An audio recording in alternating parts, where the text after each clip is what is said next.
Assalamualaikum students, today we are going to discuss a new topic which is direct and indirect narration. You are already familiar with direct and indirect.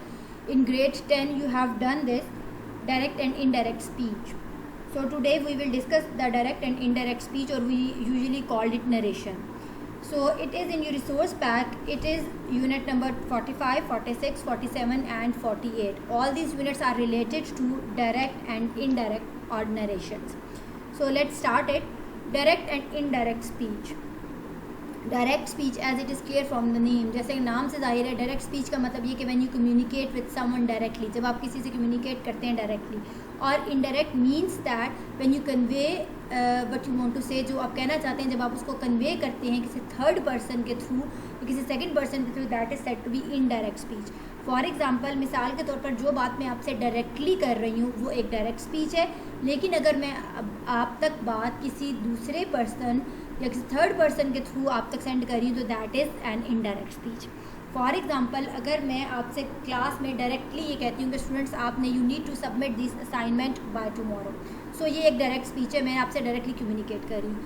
लेकिन अगर मैं class से जाने के बाद मैं इस निगारिश को भेजती हूँ और वो आकर आपको ये मेरा मैसेज कन्वे करती हैं, या कोई समवन, कोई भी थर्ड पर्सन आकर आपको ये मेरा मैसेज कन्वे करता है कि मैम ने ये कहा है कि आपने अपनी असाइनमेंट कल तक सबमिट करवानी है, तो it will become an indirect speech. तो ये क्या हो जाएगी, एक इनडायरेक्ट स्पीच हो जाएगी, क्योंकि इसमें एक थर्ड पर्सन इन्वॉल्व हो गया. That is the difference between direct speech and indirect speech. अब डायरेक्ट एंड इनडायरेक्ट स्पीच में जब आप जो है इनडायरेक्ट स्पीच, डायरेक्ट से इनडायरेक्ट स्पीच में जाते हैं, इनडायरेक्ट से जो जब हम नरेशन की बात करते हैं तो उसमें जो है यूजुअली ये होता है कि सेंटेंस जो होता है, जो it consist of two parts. एक जुमला जो है वो दो हिस्सों पे जो है वो मुश्तमिल होता है. नंबर वन इज़ दैट, मिसाल के तौर पर आपने अक्सर देखा होगा, अगर ये जुमला यूँ हो, ही सेड टू हिम, उसके बाद inverted commas begin, I am not going to attend the meeting, inverted commas close. तो अब इस हिस्से में अगर आप इसको देखें तो this sentence contains two part. अगर ये जुमला जो दो हिस्सों पे मुश्तमिल है, एक वो हिस्सा जो इन्वर्टेड कॉमा से बाहर है और एक वो हिस्सा जो इन्वर्टेड कॉमास के अंदर है. इन्वर्टेड कॉमा से बाहर कौन सा हिस्सा है, ही सेड टू हिम, ये हिस्सा इन्वर्टेड कॉमा से बाहर है. उसके बाद इन्वर्टेड कॉमास बिगन या कोटेशन मार्क्स जो है वो begin, and I am not going to attend the meeting, और at the end inverted commas close. तो ये वाला हिस्सा जो है वो इन्वर्टेड कॉमास के अंदर है. सो इस तरह एक जुमले, जब जो डायरेक्ट स्पीच का जुमला होता है, इसमें जो है वो उसमें जो है वो दो जुमले के दो हिस्से होते हैं. ठीक है जी. सेंटेंस स्ट्रक्चर की बात करें तो उसमें जुमले में दो हिस्से होते हैं. एक हिस्सा जुमले का जो है वो इन्वर्टेड कॉमा से बाहर होता है और एक हिस्सा जुमले का इन्वर्टेड कॉमा से अंदर होता है. जो हिस्सा जुमले का इन्वर्टेड कॉमा से बाहर होता है उसको रिपोर्टिंग स्पीच कहते हैं. That part, a part which is outside inverted commas is called reporting speech. उसको क्या कहते हैं, रिपोर्टिंग स्पीच कहते हैं. The part of a sentence which is inside the inverted commas is called reported speech. लेकिन जो हिस्सा इन्वर्टेड कॉमास के अंदर होता है उसको क्या कहेंगे, रिपोर्टेड स्पीच कहेंगे. तो ये आपने दोनों चीज़ें याद रखनी है, क्योंकि बार बार लेक्चर में जो है वो इन पूरे लेक्चर्स में जो है हम जो है आज और कल के जो लेक्चर्स हैं, जो हमारे लेक्चर्स जो है नरेशन से रिलेटेड है, उसमें हम बार बार ये दो वर्ड्स यूज़ करेंगे, रिपोर्टिंग स्पीच और reported speech. So make it clear कि what is reporting speech and what is reported speech. Reporting speech is the part of a sentence which is outside the inverted commas is called reporting speech. The part which is inside the inverted commas is said to be a reported speech. जो हिस्सा inverted comma के अंदर होता है उसको reported speech कहते हैं, जो inverted comma से बाहर होता है उसको क्या कहते हैं, reporting speech कहते हैं. अब मैं दोनों वर्ड्स जो बार बार यूज़ करूँगी, इसलिए यहीं पे इसको क्लियर कर लें, रिपोर्टिंग और रिपोर्टेड स्पीच क्या है. फॉर एग्जाम्पल, मैंने अभी एक सेंटेंस बोला, he said to him I am not going to attend the meeting, और I am not going to attend the meeting, ये वाला हिस्सा जो है इन्वर्टेड कॉमास के अंदर है, तो ये क्या है, रिपोर्टेड स्पीच है. ठीक है जी. और जो हिस्सा ही सेड टू हिम, जो हिस्सा इन्वर्टेड कॉमास से बाहर है, ये क्या है, रिपोर्टिंग स्पीच है. और जो हिस्सा ये है, I am not going to attend the meeting which is inside the inverted commas, तो ये क्या कहलाएगा जी, ये रिपोर्टेड स्पीच कहलाएगा. अब हम आते हैं डायरेक्ट एंड इनडायरेक्ट के जो है वो रूल्स की तरफ. उसके भी जो है, अगर हम बेसिक रूल्स की बात करें, हमने एक्टिव एंड पैसिव वॉइस में 3 बेसिक रूल्स पढ़े थे. आई रिपीट कि subject is replace by object, object is replace by subject, you always use the third form of the verb in passive sentence, and we use by. इसी तरह direct indirect में कुछ basic rules हैं. वो rules क्या हैं, अगर हम देखेंगे जी, रूल नंबर 1 ये है कि अगर आपकी reporting speech, if your reporting speech is in present tense, If your reporting speech is in the present tense, then the tense of the reported speech will not be changed. You will replace, inverted commas will be replaced by that. इसका मतलब ये है कि मैं ये कह रही हूँ कि अगर आपका जो टेंस है वो रिपोर्टिंग स्पीच में है, अगर आपकी रिपोर्टिंग स्पीच जो है वो प्रेजेंट टेंस में है, तो जो टेंस है रिपोर्टेड स्पीच का, it will not be changed, वो तब्दील नहीं होगा, and inverted commas will be replaced by that. और जब आप उसको इन्वर्टेड कॉमास को रिप्लेस करेंगे, हटाएंगे और स्पीच को चेंज करेंगे, तो वहाँ पर आप क्या लगा देंगे, सिर्फ दैट लगा देंगे, बाकी सेंटेंस जो है वो एज इट इज़ रहेगा।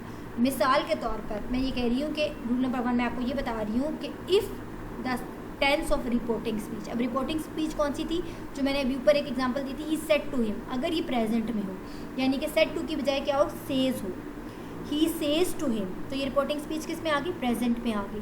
अगर आपकी रिपोर्टिंग स्पीच प्रेजेंट में है तो टेंस जो है वो रिपोर्टेड स्पीच का जो इन्वर्टेड कॉमा के अंदर है वो तब्दील नहीं होगा, आप सिर्फ इन्वर्टेड कॉमास रिमूव करके जो है वो दैट लगा देंगे।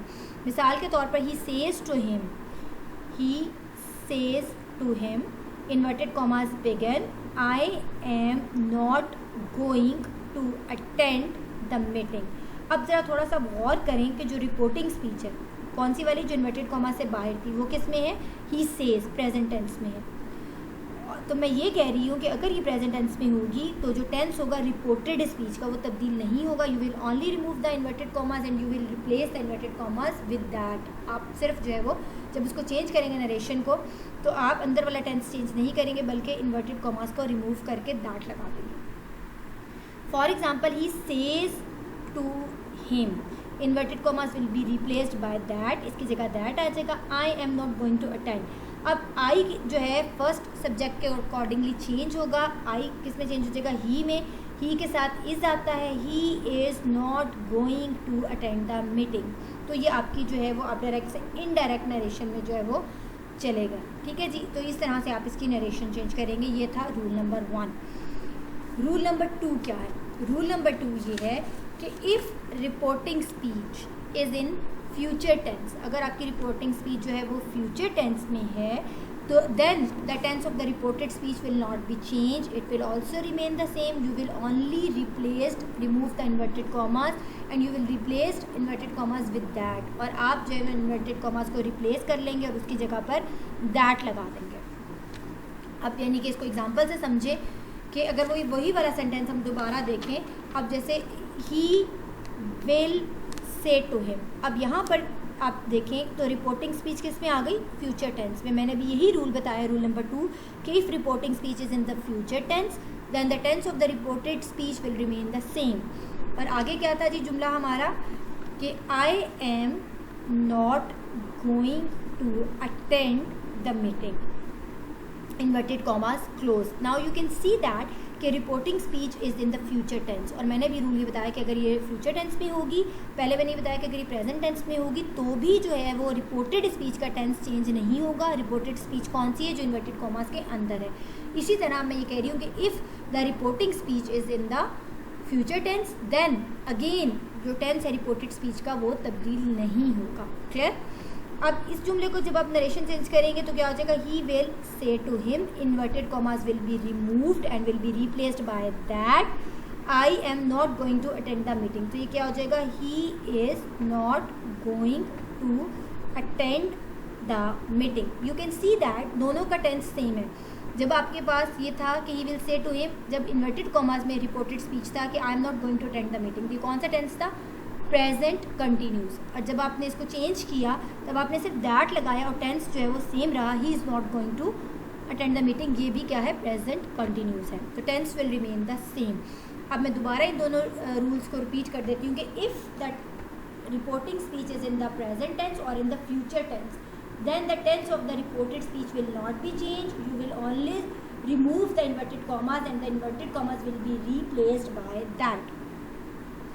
ओके जी, अब आते हैं एक सेकंड और थर्ड रूल की तरफ, जो कि ये है कि इफ़ योर, जो मैंने आपको सबसे पहले रिपोर्टिंग और रिपोर्टेड स्पीच का डिफरेंस बताते वक्त एग्जांपल दी थी, वो क्या आती, he said to him, inverted commas begin, I am not going to attend the meeting. अब आप यहाँ पर देखें कि यहाँ पे रिपोर्टिंग स्पीच कौन से टेंस में है, पास्ट टेंस में है। तो ये रूल ये है कि if the reporting speech is in the past tense, अगर रिपोर्टिंग स्पीच पास्ट टेंस में होगी तो जो टेंस होगा रिपोर्टेड स्पीच का, इट विल बी चेंज्ड, उसको तब्दील किया जाएगा. नाउ द क्वेश्चन इज, अब सवाल ये कि उसको कैसे तब्दील किया जाएगा. अगेन सुन लें कि if the reporting speech is in the past tense then the tense of the reported speech will be changed according to the few rules. तो फिर अब मैं ये कह रही हूँ कि अगर ये रिपोर्टिंग स्पीच का टेंस जो है वो पास्ट में होगा, जैसे कि ही सेड टू हिम, ये पास्ट में है ना सेड, अगर ये पास्ट में होगा तो जो टेंस है रिपोर्टेड स्पीच का, जो कि अंदर वाला हिस्सा है इन्वर्टेड कॉमास के अंदर वाला, जिसको रिपोर्टेड स्पीच कहते हैं, I am not going to attend the meeting, तो इसका जो टेंस है वो तब्दील होगा कुछ रूल्स के अकॉर्डिंगली. वो कौन से रूल्स हैं वो मैं आपको बता देती हूँ. यानी कि अगर आप रूल्स सुन लें, अगर जो है रिपोर्टेड स्पीच, मैं रिपोर्टिंग की अभी बात नहीं कर रही, रिपोर्टिंग तो मैंने बता दिया आपको कि वो पास्ट में, तो इसका मतलब है कि अंदर वाला टेंस चेंज होगा, ये बात तो क्लियर होगी. अब हम भी बात करें कि अंदर वाला टेंस कैसे चेंज होगा, किन रूल्स के अकॉर्डिंगली चेंज होगा. तो वो ये है कि इफ़ जो अब रिपोर्टेड स्पीच की, मैं रिपोर्टिंग स्पीच की बात नहीं करी बल्कि रिपोर्टेड की बात करी हूँ, जो अंदर है इन्वर्टेड कॉमास के, उसके टेंस की बात करी. अगर वो टेंस प्रेजेंट होगा, सिंपल प्रेजेंट टेंस होगा, तो it will be change into past tense. अगर वो प्रेजेंट कंटिन्यूस होगा, it will be change into the past continuous. अगर वो प्रेजेंट परफेक्ट टेंस होगा, it will be change into the past perfect tense. अगर वो प्रेजेंट परफेक्ट कंटिन्यूस होगा, then it will be changed into the past perfect continuous. अगर वो simple past tense होगा तो it will change into the past perfect. अगर वो past continuous होगा तो किस में चेंज हो जाएगा, पास्ट परफेक्ट कंटिन्यूस में. और अगर वो पास्ट परफेक्ट होगा तो वो चेंज नहीं होगा, वो क्या रहेगा, एज इट इज़ रहेगा, नॉट चेंज. और अगर वो पास्ट परफेक्ट कंटिन्यूस होगा तो भी वो चेंज नहीं होगा, बट के it will remain the same. अगर वो फ्यूचर टेंस होगा, विल और shall, they will be change into should and would, तो वो शुड और वुड में चेंज हो जाएंगे. अगर वहाँ पर कैन होगा तो वो कुड में चेंज हो जाएगा. ठीक है, अगर मे होगा तो किस में चेंज हो जाएगा, माइट में. तो दीज आर द रूल्स. अब इन्हीं रूल्स के अकॉर्डिंगली ज़रा देखें कि हमने अभी जो एग्जांपल की थी, he said to him, he said to him. अब सबसे पहले आपने चेक किया कि इसकी रिपोर्टिंग स्पीच किस में है, पास्ट में. इसका मतलब है जो टेंस है रिपोर्टेड स्पीच का वो तब्दील होगा. वो कैसे तब्दील होगा, आपने सबसे पहले टेंस को आइडेंटिफाई करना है. I am not going to attend the meeting, ये कौन सा टेंस है, present continuous. According to the rule अभी मैंने आपको बताया कि अगर प्रेजेंट कंटिन्यूस होगा, रिपोर्टेड स्पीच का टेंस अगर प्रेजेंट कंटिन्यूस होगा तो किस में चेंज हो जाएगा, पास्ट कंटिन्यूस में चेंज हो जाएगा.